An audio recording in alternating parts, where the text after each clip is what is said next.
그거랑 비슷한 것 같아요. 유러피안 스타일이다 얘기를 하잖아요. 그 뭐가 유러피안 스타일이야? 독일도 있고 이태리도 있고 영국도 있고 다 유럽인데 전 좋아합니다. 비싸서 못 쓰는 거지.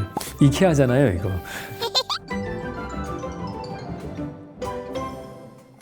이번 시간에는 북유럽풍의 가구가 도대체 왜 인기가 많은가 그런 거에 대해서 한번 얘기 나눠보도록 할게요. 사실 뭐 검증된 건 아니고요. 그냥 썰이죠.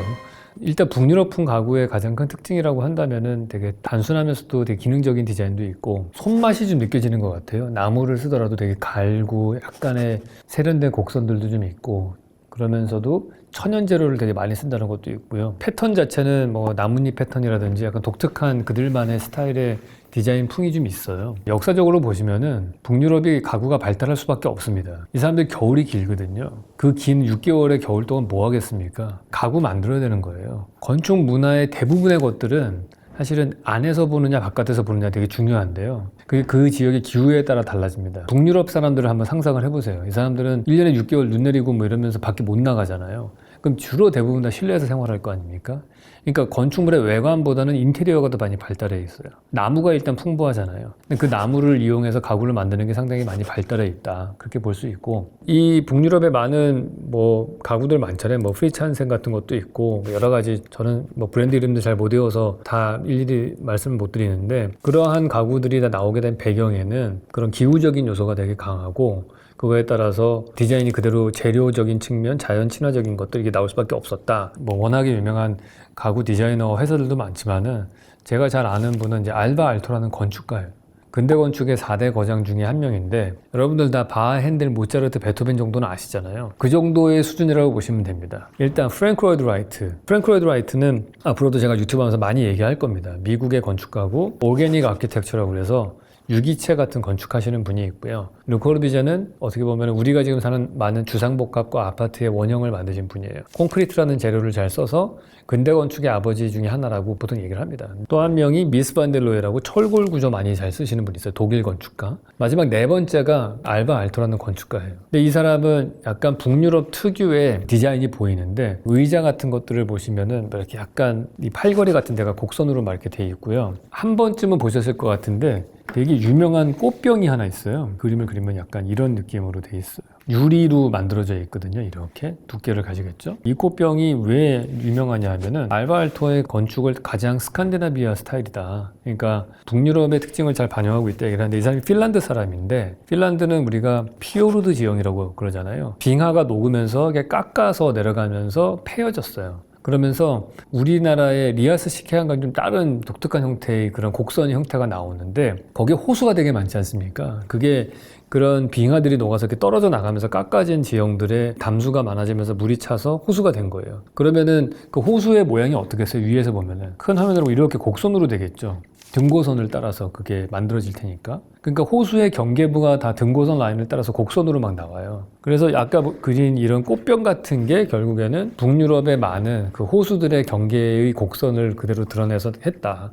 그래서 이 사람이 그 북유럽 스타일의 건축이다 보통 얘기를 합니다. 디자인이. 이분이 되게 존경받는 이유는 심지어는 그 핀란드 돈에 이 사람 얼굴이 찍혀 있어요. 왜 그러냐면 이 사람 핀란드 사람들을 먹고 살게 해줬기 때문에 그래요. 나무를 통해서 이런 곡선의 아름다운 걸 만들었는데 그 방법을 이 사람들이 개발을 한 거예요. 비니어 합판이라고 다 들어보셨죠? 비니어 합판. 나무를 얇게 썰어가지고 본드로 겹겹이 붙여가지고 만든 합판이 베니아 합판이라고 다 보통 우리나라에서 얘기하는 그 베니아 합판 만드는 식으로 이 곡선의 틀을 만들고 그 나무의 얇은 껍질들을 그렇게 발라가지고 그 곡선이면서 힘을 받게 만든 거거든요. 디자인적으로도 그 북유럽의 스타일을 그대로 따갖고 왔으면서도 그거를 실제로 제작할 수 있는 새로운 방법도 개발을 해내고 그렇게 함으로 인해서 기존에 없었던 뭔가를 만들어내신 거죠. 과연 도대체 왜 우리나라에 요즘에 그렇게 열풍이냐. 우리나라 옛날 사람들은 처음에 월급 받으면 뭐 하셨는지 아세요? 빨간 내복을 부모님에게 사드렸어요. 그게 효도의 상징이었단 말이에요. 왜냐하면은 그 당시에 우리나라가 난방이 안 됐을 거 아닙니까? 단열도 거의 안 되는 집에 살았고 제 어렸을 때 생각을 해보면은 2층 집에 살면은 2층에서 목도리를 하고 살아야 될 정도로 난방이 안 됐었거든요.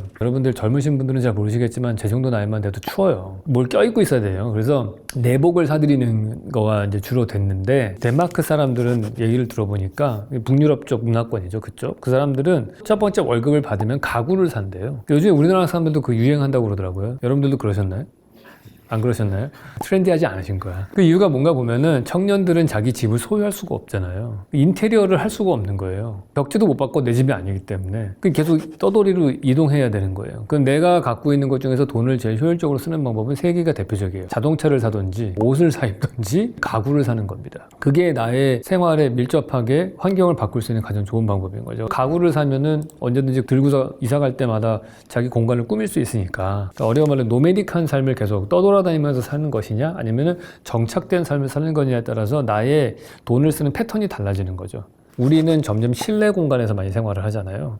여름에는 시원하게 에어컨 나오는 데 지내고 겨울에는 따뜻하게 난방 나오는 데 지내고 쇼핑몰에 가서 생활하고 다 그런단 말이에요. 1년 365일 24시간의 시간 중에서 실내에서 보내는 시간은 북유럽 사람들과 비슷한 수준이지 않았을까. 그러니까 점점 그 사람들의 실내에서 보내는 시간과 실외에서 보내는 시간의 비율을 따졌을 때 라이프 스타일이 동시대에 북쪽에 있는 사람이랑 더 가까울 거라고 저는 생각을 하거든요. 그래서 우리가 현대인들이 점점 북유럽 사람들하고 코드가 맞아지는 게 아닌가, 공간적으로 봤을 때 그렇게 저는 생각을 합니다. 글쎄요, 이게 엄밀하게 말하면은 그런 뭐 북유럽 스타일이라고 하는 것들은 대량 생산된 거라고 보지는 않거든요. 브랜드들도 많은 이유가 그런 것 같아요. 한 회사가 대량 생산해가지고 딱 독점하는 스타일이 아니고 그냥 오랜 세월 동안 로컬에서 만들어진 디자이너들이 소량으로 생산하고 이런 것들에 의해서 다양성이 많은 것 같아요. 일관성도 좀 있으면서. 근데 우리가 흔히 얘기하는 그 모더니즘이라고 하는 거는 심플하고 기능적이고 이런 디자인을 보통 모던하다라고 얘기를 하잖아요. 근데 그거는 곧 산업화의 가치와 되게 맞는 거죠. 왜냐하면 심플해야지 대량 생산이 가능한 거고 합리적이어야지만 이유가 있는 디자인이고 그 당시에 사람들이 캐치프레이즈로 내걸었던 구호가 Form Follow Function이거든요. 형태는 기능을 따른다. 기능적이지 않은 디자인은 그거는 좋은 디자인이 아니다. 모든 장식을 다 배제해야 된다. 그래서 미스 반델로에가 한 유명한 말이 Less is more. 덜어내는 것이 더 좋은 것이다. 모더니즘이 나왔을 때 가장 영향을 많이 줬던 것 중에 하나가 일본의 디자인풍이거든요. 서양 사람들은 바로크, 로코코, 아르데코 이런 것들이 있었잖아요. 아르누보 양식이 있고 되게 장식이 많았단 말이에요. 귀족 중심의 문화였기 때문에. 근데 일본 같은 경우는 도교 문화잖아요. 그러니까 도가사상으로 젠 가든 같은 것들도 보면은 화려한 나무도 없고 아주 단순한 그 모래밭만 만들어 놓고 거기에 갈쿠리로 긁은 바닷물을 상징하는 줄들만 그어 놓고 정원이라고 얘기하잖아요. 도가사상은 무위로 돌아가는 거고 가급적이면 디자인을 안 하고 내추럴한 상태로 두는 거고 단순해요. 그래서 우리도 도가사상의 영향을 받았지만은 우리는 그걸 어떤 식으로 표현했냐 하면은 곡선으로 표현했단 말이에요. 구할 수 있는 나무들이 대부분 다 곡선이었어요. 소나무 같은 것들은 꾸불꾸불하잖아요. 금강송 같은 아주 귀한 나무를 빼고는 대부분 다 그냥 꾸불꾸불한 나무들을 그대로 썼단 말이죠. 근데 일본은 전나무 같은 것들이 그런 나무들이 되게 직선으로 돼 있는 나무가 주요 품종이에요. 그러니까 이 사람들은 건축물도 되게 직선이 많아요. 그래서 창틀도 되게 아주 곧바른 직선, 보도 되게 직선, 모든 건축물이 딱딱 떨어지는 직선으로 돼 있단 말이에요. 그거는 이제 나무의 수종과 연결돼 있어요. 거기다가 도가사상이 적용되니까 되게 심플한 그런 아주 기하학적인 뭐 격자형의 어떤 디자인이 나오고 그런 거거든요. 창틀 같은 거 보더라도. 그러니까 서양 사람들이 일본의 것들을 봤을 때는 되게 인더스트리얼하게 미니멀하고 장식이 없으니까 대량 생산이 가능하고 그다음에 오리엔탈리즘에 약간 좀 심취해서 그 동양이 가지고 있는 어떤 브랜드 가치도 있고 그게 다 맞아 떨어져 가지고 그 당시에 산업화 이후에 많은 디자인에 영향을 미쳤던 것 같아요. 그게 약간 그 핀란드 북유럽 쪽의 디자인하고는 여긴 결이 다르다는 생각이 들어요. 그거랑 비슷한 것 같아요. 유러피안 스타일이다 얘기를 하잖아요. 그 뭐가 유러피안 스타일이야? 유럽도 독일도 있고 이태리도 있고 영국도 있고 다 유럽인데 약간 제가 느끼기에는 약간 자작나무 합판 같은 밝은 나무 우드톤 이런 것도 좀 있고 심플한 디자인이고 뭐 약간 여백이 미가 있고 하는 거는 그럴 수 있을 것 같아요. 왜냐면은 아까 말씀드린 대로 특별하게 거기가 부가 엄청나게 축적된 제국이 있었던 지역이 아니잖아요. 제국이 있었던 얘기는 부자인 왕족과 귀족들이 있고 그 밑에 생산 계급들이 있는 거죠. 그러면 이 사람들이 그 위에 계층들을 위해서 엄청나게 자기의 부를 과시하기 위한 물건들을 많이 만드는 쪽으로 발달을 했을 거예요. 만약에 로마 시대 때의 황제다 그러면은 이 사람은 로마의 영역이 북아프리카부터 시작해가지고 북유럽까지 다 커버가 되잖아요. 그럼 이 사람이 쓰는 물건의 재료들은 되게 다양한 것들을 많이 써요. 실제로 이태리의 그 로마 제국 시대 어떤 성당을 가서 보시면은 바닥 재료가 북아프리카에서 떼어 떼어갖고 온 화강석으로 쓴 것들도 있고 자기가 정복한 지역에 있었던 건축물에서 떼어갖고 온 것도 있고 막 그러거든요. 그게 섞여 있어요. 나의 능력을 과실하는 거죠. 근데 북유럽은 그런 제국이 아니었기 때문에 그냥 로컬에서 구할 수 있는 재료로만 그냥 쓰는 거죠. 그래서 그런 것들이 현대사회에 잘 맞는 거죠. 어떻게 보면은 현대사회는 디자인적으로 훌륭하다라고 보통 얘기를 할 때는 로컬리티를 강조하거든요. 지역성이 얼마나 드러났느냐. 북유럽의 가구들은 지역성이 많이 드러난 가구와 디자인과 재료이기 때문에 그런 게 아닌가 생각은 들어요. 전 좋아합니다. 북유럽은 되게 좋아하죠. 단순하고 되게 세련된 선들이 있고 색깔도 때로 되게 강렬한 색을 쓰거든요. 그 사람들이 아주 세련된 컨비네이션을 써요. 그래서 저는 그런 것도 되게 멋있는 것 같더라고요. 비싸서 못 쓰는 거지 좋아는 하죠. 이케아잖아요 이거.